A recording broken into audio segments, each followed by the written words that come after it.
নমস্কাৰ মই পল্লৱ কলিতা আমাৰ education channel unique science tutorial তোমালোকক সকলোকে স্বাগতম জনাইছো আজি আমি high secondary first years structure of atom পাঠটো ডিসকাশন কৰিম আৰু আজি মোৰ টপিকটো হৈছে এটমিক স্পেক্ট্ৰাৰ এটমিক স্পেক্ট্ৰাম আমি দুটা পাৰ্ট পঢ়িবলৈ পাম এমিশন স্পেক্ট্ৰা এবজৰ্পশ্যন স্পেক্ট্ৰা আৰু emission spectrum of hydrogen so আমি তাৰ আগতে হোৱাট ইজ কল্ড স্পেক্ট্ৰাম আমি স্পেক্ট্ৰাম কাকৈ জানিব লাগিব আৰু স্পেক্ট্ৰামৰ হতে প্লুৰেল ফৰ্মটো কি বুলি কোৱা স্পেক্ট্ৰা বুলি কোৱা হৈছে so when white light from any source আমি কি কৰিলো এই হোৱাইট লাইটটো কি কৰিছো আমি এটা প্ৰিজমৰ মাজে কি কৰিছো পাস কৰিছো সো পাস কৰাৰ লগে লগে দেখিছো যে এই হোৱাইট লাইটটো কি স্প্লিট হৈছে ইনটু সিৰিজ অফ কালাৰ বেণ্ড আমি হোৱাইট লাইটটো যদি আমি ফটোকপি প্লেটত পৰিছগৈ সো ফটোকপি প্লেটত পৰাৰ লগে লগে আমি দেখা গৈছে যে এই হোৱাইট লাইটটো কি হৈছে কিছুমান সিৰিজ অফ কালাৰ বেণ্ডত কি হৈছে স্প্লিট হৈ গৈছে এই যে স্প্লিট হৈছে তাক কি বুলি কৈছো আমি ডিসপাৰচন বুলি কোৱা হয় আৰু ইয়াত স্প্লিট হোৱা পিছত আমি যেটো সিৰিজ অফ কালাৰ ব্যান্ড পাইছো এই সিৰিজ অফ কালাৰ ব্যান্ডক কি বুলি কোৱা হৈছে স্পেক্ট্ৰাম বুলি কোৱা হৈছে দিস ইজ দা স্পেক্ট্ৰাম ইয়াত আমি দেখিছো স্পেক্ট্ৰামটো কি হৈছে যেটো আমি হোৱাইট লাইটটো যেতিয়া আমি প্ৰিজমৰ পাস কৰিছো তেতিয়া আমি ফটোগ্ৰাফিক প্লেটত যেটো আমি স্পেক্ট্ৰাম দেখাইছো স্পেক্ট্ৰামটো আমি কি দেখিছো কালাৰ যেটো কালাৰ ব্যান্ড দেখিছো সেই কালাৰ ব্যান্ড কিটা কি থাকে ভিজিবল ৰিজনত থাকে সো ভিজিবল ৰিজন যদি থাকে কালাৰ ব্যান্ড কিটা কি আছে 7 কালাৰ ব্যান্ড অফ স্প্লিটিং হৈছে আৰু 7 কালাৰ ব্যান্ড কিটা হৈছে this is violet this is indigo this is blue green yellow orange and red এতিয়া ইয়াত দেখিছো এটা কালাৰ বেণ্ডে বেলেগ এটা কালাৰ বেণ্ডৰ লগত মাৰ্জড হৈ আছে যদি এটা কালাৰ বেণ্ডে বেলেগ এটা কালাৰ বেণ্ডৰ লগত গৈছে বিলীন হৈ আছে গতিকে যদি এটা কালাৰ বেণ্ডে তাৰ আগৰ নেক্সট কালাৰ বেণ্ডৰ বিলীন হৈ থাকে বা মাৰ্জড হৈ থাকে তেনেহলে এই স্পেক্ট্ৰামটো কি স্পেক্ট্ৰাম বুলি কোৱা হৈছে তোমাৰ this spectrum is called continuous spectrum বুলি কোৱা হয় সো ইয়াত তোমালোকে দেখিছা বাকি এটো ল্যাম্পটো কি হোৱাইট লাইট এমিট কৰিছে এই হোৱাইট লাইটটো আমি প্ৰিজমৰ মাজে যাব দিছো সো প্ৰিজমৰ মাজে যাব দিয়াৰ লগে কি কৈছে আমি ফটোগ্ৰাফিক প্লেটত কি আছে এটা স্পেক্ট্ৰাম দেখা গৈছে সো স্পেক্ট্ৰামত তোমাৰ কি আছে কিছুমান কালাৰ বেণ্ড দেখা গৈছে এই কালাৰ বেণ্ড কিটা কি আছে so violet indigo blue green yellow orange and red আৰু ইয়াত দেখিছো এটো কালাৰ ইটো এটা কালাৰ বেণ্ড বেলেগ এটা নেক্সট কালাৰ বেণ্ডৰ লগত কি হৈছে মাৰ্জড হৈছে গতিকে এই স্পেক্ট্ৰামটো কি বুলি কোৱা হৈছে কন্টিনিউয়াস স্পেক্ট্ৰাম বুলি কোৱা হৈছে আৰু যেটো ই ভিজিবল ৰিজনত হৈছে একানে স্পেক্ট্ৰামটো কি কৈছে ভিজিবল স্পেক্ট্ৰাম বুলি কোৱা হৈছে সো স্পেক্ট্ৰাম যদি আমি চোৱা যায় আমি কেনেকুৱা ধৰণে দেখিম ভিজিবল স্পেক্ট্ৰামটো সো তোমালোকে ইয়াত চাব পাৰা this is the continuous emission spectrum of white আৰু ইয়াত আমি কালাৰ দেখিছো this is violet this is indigo this is blue this is green this is yellow this is orange this is red so আমি সাতটা colour band দেখা গৈছে আৰু সেই গুটেই কিটা কালাৰ আমি কি দেখিছো বেণ্ড ইটো কালাৰ বেণ্ড হিটো কালাৰ কিছু মাৰ্জড হৈ আছে হেকানে তোমাক কি আছে এটা কন্টিনিউয়াস স্পেক্ট্ৰাম বুলি কোৱা আছে সো নেক্সট আমি চাও what is called atomic spectra so atomic spectra কাক কয় so আমি atoms বা তোমাৰ molecules যেতে ইলেক্ট্ৰomagnetic ৰেডিয়েশন ইলেক্ট্ৰomagnetic ৰেডিয়েশন আমি পঢ়িছো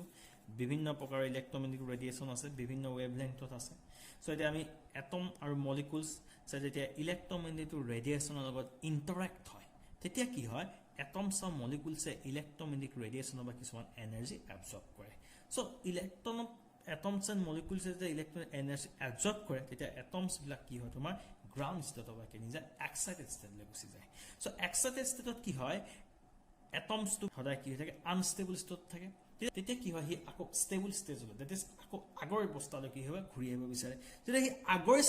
অৱস্থালৈ যেতিয়া ঘূৰি আহে তেতিয়া কি হয় এই কিছুমান ওয়েভলেংথৰ ৰেডিয়েশন কি কয় এমিট কৰে আৰু সেই ওয়েভলেংথৰ ৰেডিয়েশন যদি এমিট কৰে সেই এমিট হোৱা ৰেডিয়েশনটো আমি যদি প্ৰিজমৰ মাজে যাবলৈ দিও প্ৰিজমৰ মাজে যাবলৈ দিয়াৰ পিছত আমি যে স্পেক্ট্ৰাম পাম that spectrum is called atomic spectrum this is called atomic spectrum বুলি কোৱা হয় আৰু ইয়াত প্লুৰেল ফৰ্মত আমি কি লিখিছো atomic spectra বুলি লিখিছো atomic spectrum আমি দুটা টাইপছত পাম one is the emission spectra বুলি কোৱা হয় another is the absorption another is the absorption spectra বুলি কোৱা হয় ইয়াৰ পৰা যদি atomic spectra আমি obtained হয় হে atomic spectrum যদি আমি চাও atomic spectrum তোমাৰ কি থাকে কিছুমান ব্ৰাইট লাইন থাকে আৰু এই ব্ৰাইট লাইন বিলাকৰ কি থাকে ডেফিনিট ওয়েভলেংথ থাকে আৰু এই ব্ৰাইট লাইন বিলাকৰ যদি ডেফিনিট ওয়েভলেংথ থাকে তেতিয়া হে এটা ব্ৰাইট লাইনে বেলেগ এটা ব্ৰাইট লাইনৰ মাজত কিছুমান কি থাকে ডাৰ্ক স্পেচ থাকে যদি ডাৰ্ক স্পেচ থাকে এটা হাতৰ মাজত তেনেহলে এনেকুৱা স্পেক্ট্ৰামক কি স্পেক্ট্ৰাম বুলি কোৱা হয় ডিসকন্টিনিউয়াস স্পেক্ট্ৰাম বুলি কোৱা হয় so this is emission spectrum so yet কোনটা স্যাম্পল লৈছো এটা this is the electric discharge tube তোমালোকে যেতিয়া পঢ়িছিলা তোমালোকে যেতিয়া ইলেক্ট্ৰন বা প্ৰটনৰ ডিসকভাৰী পঢ়িছিলা তেতিয়া তোমাক ইলেক্ট্ৰনিক ৰিচাৰ্চ টিউবৰ বিষয়ে পঢ়িছিলা সো এই ইলেক্ট্ৰনিক ৰিচাৰ্চ টিউবছত আমি কি কৰিছো এটা যিকোনো এটা স্যাম্পল ৰখা হৈছে বা যিকোনো এটা গ্যাস ৰখা হৈছে এতিয়া কি কৰিছো তেতিয়া ইয়াক আমি লো প্ৰেছাৰত আমি যেতিয়া এটা ইলেক্ট্ৰিক ডিচাৰ্জ পাছ কৰি দিছো তেতিয়া কি হয় ইয়াত থকা স্যাম্পলটোৱে কিছুমান কি কয় ৰেডিয়েচন এমিট কৰে আৰু সেই ৰেডিয়েচনটো আমি কি কৰিছো প্ৰিজমৰ মাজে যাবল দিছো আৰু প্ৰিজমৰ মাজে যাবল দি আমি ফটোগ্ৰাফিক প্লেটত যেতিয়া গৈ পৰিছেগে সো ফটোগ্ৰাফিক প্লেটত পৰাৰ লগে আমি কি হৈছে এটা স্পেক্ট্ৰাম আমি অবজাৰ্ভ কৰিছো দ্যাট স্পেক্ট্ৰাম যেটো কি হৈছে is called emission spectrum what this spectrum is called emission spectrum because এই ৰেডিয়েচনটো কি হৈছে এমিটেড হৈছে কোপা এমিট হৈছে from the excited sample of that is আমি আগতে কৈছিলো যে ইয়াত যেতিয়া তোমাৰ এটম বিলাক কি আছে যেতিয়া আমি ইলেক্ট্ৰিক ডিচাৰ্জ দিছো ইয়াত থকা এটম বিলাক কি আছে এক্সাইটেড হৈ গৈছে আৰু এক্সাইটেড হৈ যোৱাৰ লগে কি হৈছে এটা গ্ৰাউণ্ড ষ্টেটলৈ গুণি আহতে গৈছে কিছুমান ৰেডিয়েচন এমিট কৰিছে আৰু এই এমিটটো কি হৈছে তোমাৰ প্ৰিজমত যাবল দিছো যাবলৈ দিয়া কি আছে আমি ফটোগ্ৰাফিক প্লেটত যেটো আমি স্পেক্ট্ৰাম অবজাৰ্ভ কৰিছো হে অবজাৰ্ভ স্পেক্ট্ৰামটো কোৱাইছে এমিশন স্পেক্ট্ৰাম বুলি কোৱা হয় সো আমি এমিশন স্পেক্ট্ৰাম যদি আমি চাও তেতিয়া কিছুমান তাত দেখিলো কিছুমান তাত কি আছে ব্ৰাইট লাইন কিছুমান দেখা গৈছে আৰু সেই ব্ৰাইট লাইন বিলাক কি আছে কিছুমান প্ৰটেক্ট টু ব্ৰাইট লাইন আমি কৈছে এটা ডেফিনিট কি আছে ওয়েভলেংথ আৰু ফ্ৰিকুৱেন্সি আছে আৰু এটা ব্ৰাইট লাইন বিলাকৰ মাজত কি আছে কিছুমান ড্ৰাগ স্পেচ আছে আৰু এটা ব্ৰাইট লাইনৰ মাজত যেটো কিছুমান ড্ৰাগ স্পেচ আছে আৰু সেই ড্ৰাগ স্পেচ থকাৰ কাৰণে আমি কি হৈছে এটি কি হৈছে এটা ব্ৰাইট লাইন লগত ড্ৰাগ স্পেচ আকৌ এটা ব্ৰাইট লাইন আকৌ ডাৰ্ক স্পেচ গতিকে এনেকুৱা ধৰণৰ স্পেক্ট্ৰামক কি বুলি কৈছে ডিসকন্টিনিউয়াছ স্পেক্ট্ৰাম বুলি কোৱা হৈছে আৰু এফালে ইনক্ৰিজিং ওয়েভলেংথ হৈ আছে আৰু ইয়াত কালাৰ বেন্ড দেখিছো আৰু সেই কালাৰ বেন্ডটো কি দেখিছো আমি ব্লু কালাৰ এটা কালাৰ বেন্ড দেখিছো সো ব্লু কালাৰ বেন্ডটো আমি গম পাইছো ইয়াত যেটো স্যাম্পল আছে সেই স্যাম্পলটোৱে কি কৈছে যেটো ৰেডিয়েচন এমিট কৰিছে সেই ৰেডিয়েচনটো তোমাৰ কি হৈছে ওয়েভলেংথটো কোনটো ৰিজনত পৰিছে ব্লু কালাৰ ৰিজনত পৰিছে this is called emission spectrum আৰু কেতিয়াবা কি হয় আমি কোনোটা স্যাম্পলক যদি আমি হিট কৰিলো কি হয় তাৰপা কিছুমান ৰেডিয়েচন এমিট হয় আৰু সেই ৰেডিয়েচনটো হয়তো আমি কি পাওঁ এমিশন স্পেক্ট্ৰাম আমি ডিটাৰমাইন কৰিব পাৰো ইয়াত আমি এটা বাৰ্নাৰ লৈছো তোমাক প্ৰেক্টিকেলত দেখিবা ইয়াত বাৰ্নাৰত কি কৈছে আমি সোডিয়াম ক্লোৰাইড কি কৈছে আমি হিট কৰিছো সো হিট কৰাৰ লগে আমি কি দেখিছো কিছুমান ইয়াৰ ৰেডিয়েচন এমিট হৈছে এই ৰেডিয়েচনটো আমি প্ৰিজমৰ মাজে যাব দিছো প্ৰিজমৰ মাজে কি দেখিছো আমি এখন ফটোগ্ৰাফিক প্লেটত পৰিছোগে সো আমি ফটোগ্ৰাফিক প্লেটত যেতিয়া অবজাৰ্ভ কৰিছো আমি দেখিছো সো ইয়াত কিছুমান কি দেখিছো ব্ৰাইট লাইন দেখিছো আমি ইয়াত দুটা লাইন দেখিছা তো ব্ৰাইট লাইন কি অবজাৰ্ভ হৈছে অন দা স্পেক্ট্ৰাম আৰু ইয়াত কি আছে ব্ৰাইট লাইনবোৰ কিছুমান ডাৰ্ক লাইনে কি কৈ আছে তোমাৰ সেপাৰেট কৰি আছে আৰু হেকানে এনেকুৱা স্পেক্ট্ৰামক কি বুলি কয় লাইন স্পেক্ট্ৰাম বুলি কয় কাৰণ কিছুমান লাইন অবজাৰ্ভ হৈছে ইন ডেফিনিট ওয়েভলেংথ বা ফ্ৰিকুৱেন্সি হেকানে এটক লাইন স্পেক্ট্ৰাম বুলি কোৱা হয় নেক্সট তোমালোকে কৈছিলো absorption spectrum so what is called absorption spectrum so in this absorption স্পেক্ট্ৰামত কি হৈছে ইয়াত যদি তোমালোকে চোৱা as a source of white light suppose eto white light emit korise e white light to kise kisman absorbing sample mazri ahibol disu ar absorbing sample buli kole kisman salt solution thake ba kisman tomar ki thake ba kisman gas thake gas lua hoy ba tomar salt solution lua hoy so eta heto jitu transmitted jitu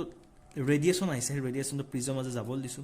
joala ki photographic plate ot porise goi so photographic plate ot jeti ami observe kora goise ami koisu tetia ami ki dekhisu kisman ami dark line dekhisu colored spectrum of কিছুমান আমি কিছু dark line দেখিছো এব দেখিছা dark line এটোটা dark line কি হৈছে তোমাৰ band form হৈছে সো এ ডাৰ্ক লাইন কি কাৰণে হৈছে এ ডাৰ্ক লাইন তো এই কাৰণে হৈছে so that means a dark line to জিটু রেসপেক্টেড ওয়েভলেংথ বা ফ্রিকোয়েন্সি আছে হেই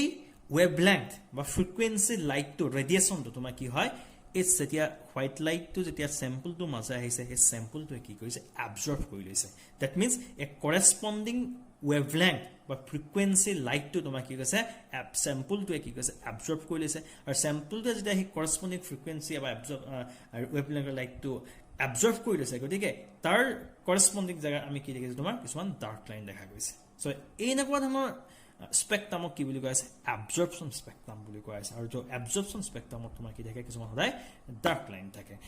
এতিয়া আমি emission absorption spectrum গম পালো কিন্তু এতিয়া আমি ইয়াত যদি স্যাম্পল যদি আমি বেলেগ এলিমেন্টৰ যদি আমি স্যাম্পল ন বা বেলেগ এটমস বা মলিকুলাৰ স্যাম্পল লোৱা হয় তেতিয়া তোমাৰ কি হয় emission spectrum বিলাক বেলেগ এটমৰ কাৰণে emission spectrum বিলাক কি হয় বেলেগ হয় যেনেকৈ দৰে প্ৰটেকচন মানুহৰ